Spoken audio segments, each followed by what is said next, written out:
안녕하세요. 돈셰퍼의 최병훈입니다. 이번 시간에는 절세 계좌 100% 활용법이라는 주제로 한번 얘기를 나눠보도록 하겠습니다. 절세 계좌라고 하면 연금저축 IRP 많이 아시는 거고요. 또 ISA라는 게 있고 또 비과세 상품도 있습니다. 이게 이제 많이 좀 혼돈하시는 분들도 많이 계셔서 이번에는 한번 어떻게 이제 이것들이 어떻게 활용이 되고 또 한도는 어떻게 되고 좀 자세하게 알아보도록 하겠습니다. 오늘 소개해 주실 전문가는 이수성 전문가님. 안녕하세요. 네, 안녕하세요. 네. 자, 이 절세 계좌가 이제 종류가 좀 몇 가지가 있는데 이번 시간에는 특히 ISA 계좌에 대해서 좀 알아보도록 하죠. 네네. 네, 먼저 한번 말씀을 좀 시작해 주시죠. 네, 일단 ISA 계좌는 지금 보시는 것처럼 그 언론에서도 기사로 많이 나왔었는데요. 최근에 사실은 ISA 계좌에 대한 관심이 좀 많아졌습니다. 원래 나온 지는 몇 년 됐지만 금리가 올라가면서 ISA 계좌에 대한 관심이 점점 더 커진 것 같아요. 오히려 처음 나왔을 때보다는 지금 ISA 계좌에 대한 관심들이 굉장히 많이 커졌고요. 그리고 또 하나 얘기가 나왔던 거는 사실 올해 들어서 계속 문제가 되고 있는 게 개인에 대한 금투세 도입을 하느냐 안 하느냐 뭐 이런 것들 때문에 정치권에서도 굉장히 말이 많았었는데요. 그것과 관련해서도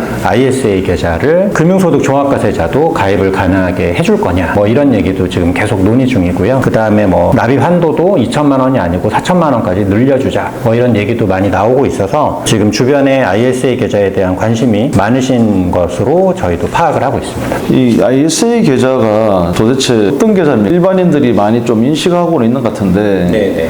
아직까지 정확하게 이제 이걸 가입을 해야 되는지 또 추가적인 혜택이 주어지기는 하는 건지 이렇게 궁금해하는 분들이 있더라고요. 간략하게 ISA 계좌에 대한 전체적인 내용을 좀 정리를 해드리면요. 일단 ISA 계좌란 개인 종합 자산관리 계좌의 약자입니다. 그래서 다양한 금융 상품을 하나의 계좌에 통합해서 관리할 수 있는 그런 상품을 이야기를 하고요. 쉽게 생각하시면은 어떤 통장인데 그 통장 안에 내가 예를 들면 ELS라던가 뭐 펀드라던가 그 다음에 요즘 관심 많으신 ETF라던가 뭐 이런 다양한 상품들을 한꺼번에 다 담아서 투자를 하다가 나중에 이 돈을 찾을 때 비과세 혜택도 있고요. 그 다음에 일정한 수익을 초과한 경우에는 9.9% 분리과세 혜택이 주어지는 절세 계좌라고 생각을 하시면 됩니다. 비과세와 또 초과분은 분리과세까지 주는 혜택이 있네요. 네, 맞습니다.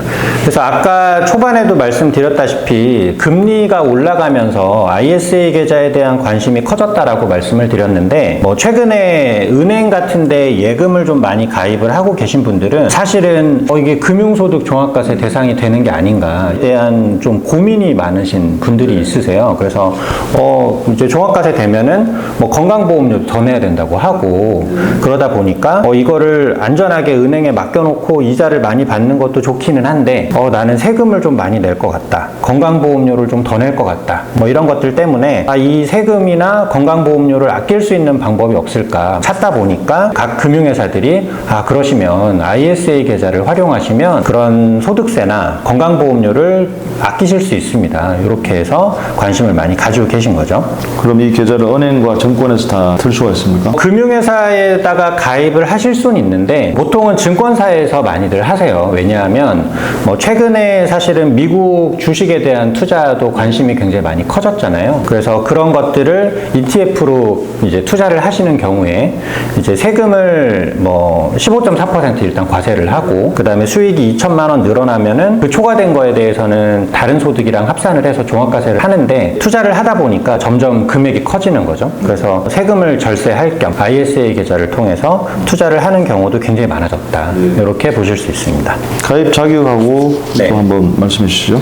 지금 가입 자격은 일반형하고 서민형이 조금 다른데요. 일반형의 경우에는 소득 구분이랑은 상관없이 만 19세 이상의 거주자, 그러니까 우리나라에 181일 이상 거주를 하고 있는 거주자라면 누구나 가입을 할 수가 있습니다. 우리가 생각하는 성인이라면 누구나 ISA 계좌를 가입할 수 있다. 이렇게 생각을 하시면 되고요. 뭐 만약에 아르바이트를 한다던가 아니면은 뭐 15세 이상인데 내가 지금 이미 일을 하고 있다던가 이런 경우에도 근로소득이 근로소득이 있는 사람이라면 19세 이상이 아니어도 가입을 할 수 있다. 이렇게 보시면 될 것 같고요.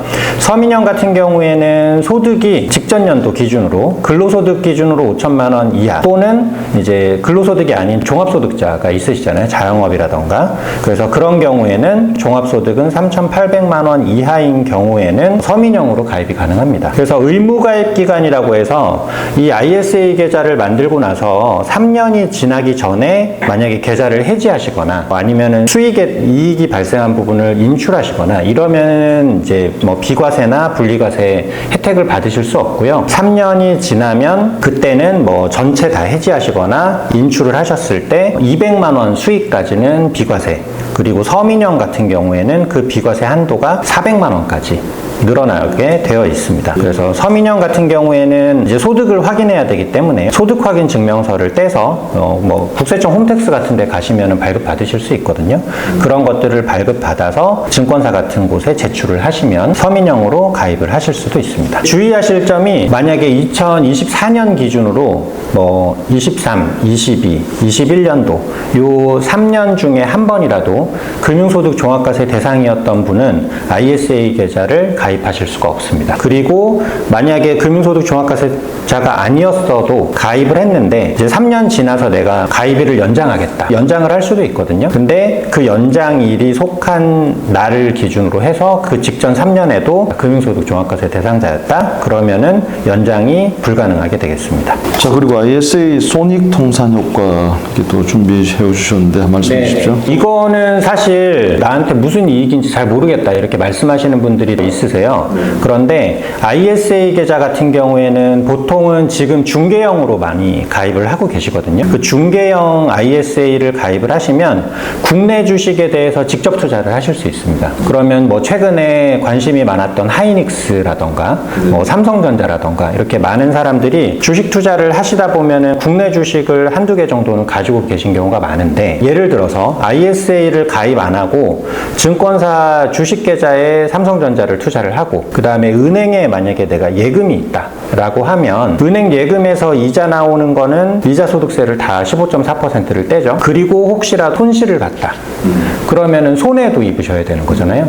근데 그걸 만약에 뭐 예금을 ISA에 담을 수는 없지만 뭐 비슷한 뭐 ELB라던가 이런 원리금이 보장되는 이자 받으실 수 있는 상품을 ISA 계좌에다 똑같이 넣고 그리고 중개형 ISA 계좌 안에서 삼성전자 주식을 투자를 하시면 원리금 보장되는 상품에서 발생한 이자에서 뭐 혹시라도 주식 투자하다가 손실이 발생을 하면은 그 손실분만큼은 빼고 나머지에 대해서만 세금을 내시니까 아무래도 세금이 좀 줄어들겠죠. 뭐 반대의 경우에도 뭐 예를 들어서 미국 주식을 투자하는 ETF에 가입을 하시고 또 예금을 또 따로 가입하고 이러면 둘 다 15.4% 과세가 되잖아요. 근데 그거를 ISA 계좌에다가 같이 넣었다 그러면은 그 두 개에 대해서 200만 원까지는 비과세, 그리고 나머지 200만 원 초과한 수익에 대해서는 9.9%로 분리과세가 되니까 세금을 굉장히 많이 절세를 하실 수가 있습니다. 이렇게 비교하니까 확 와닿네요. 통합계좌가 반드시 좀 필요할 것 같습니다. 한번 또 정리를 한번 해주시죠. 그래서 ISA 계좌에 대해서 전체적인 내용을 정리를 해드리면은요, 일단은 이 계좌를 통해서 투자하신 수익에 대해서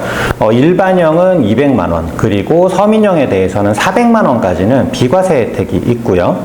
그리고 그 수익을 초과하는 수익에 대해서는 비과세 한도를 초과한 수익의 9.9%로 분리과세 된다. 그래서 아무리 수익을 많이 얻으셔도 뭐 예를 들어서 뭐 5천만 원, 1억 이렇게 엄청난 수익을 얻으시더라도 종합과세 되지 않고 9.9%만 세금을 내시면 된다. 그래서 대단히 활용하시기 좋은 절세계좌다 이렇게 보시면 되고요. 그리고 손익합산 그 제도가 있기 때문에 혹시라도 주식 투자를 해서 손실을 보고 그 다음에 다른 과세가 되는 뭐 수익이 만약에 많이 발생을 했다 그러면 손실을 제외한 순이익에 대해서만 과세를 내신다 이렇게 보시면 되고요. 그리고 혹시라도 나중에 뭐 예를 들어서 ISA 계좌를 가입하실 때는 3년이나 5년, 10년 이런 식으로 식으로 만기를 정하실 수가 있는데 그 만기가 됐을 때 만기 해지라는 제도를 통해서 돈을 다 돌려받으시고 그 돈을 연금저축계좌나 IRP 계좌로 이체를 바로 하시게 되는 경우에는 최대 300만 원까지 연말정산을 하실 때 세액공제를 추가로 받으실 수 있습니다. 그래서 연말정산할 때 3년, 뭐 보통은 그렇기 때문에 만기를 3년으로 보통 하시는데 3년마다 한 번씩 세액공제를 추가로 더 받으실 수 있는 거죠. 이제 주의하실 점은 아까 말씀드렸다시피 가입하는 그 해년도 기준으로 직전 3년 안에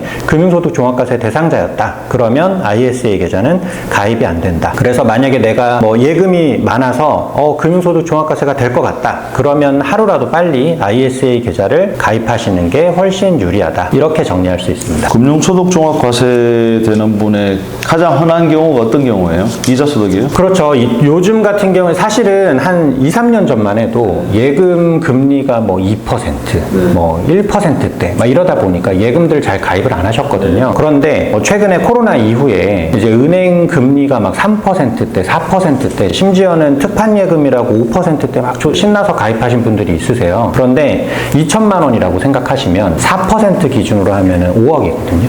그러니까 이런 주식이나 다른 것들 투자를 하시다가 혹은 뭐 부동산 투자를 했다가 내가 돈을 찾았는데 1, 2년 정도 어디다 할지 잘 모르겠다 이래서 은행에다 맡겨놓으신 분들이 굉장히 많이 생겼어요. 그런 분들 같은 경우에는 금융소득 종합과세 대상자라고 통보를 많이 받으시기도 하고요. 최근에 그래서 금융소득 종합과세 대상자가 굉장히 많이 늘어났다. 이렇게 보시면 되겠습니다. 자, 여기까지 오늘은 절세 계좌 중에 ISA 계좌 알아봤고 또 활용법에 대해서 알아봤습니다. 수고해 주신 이수정 전문가 감사합니다. 네, 고맙습니다.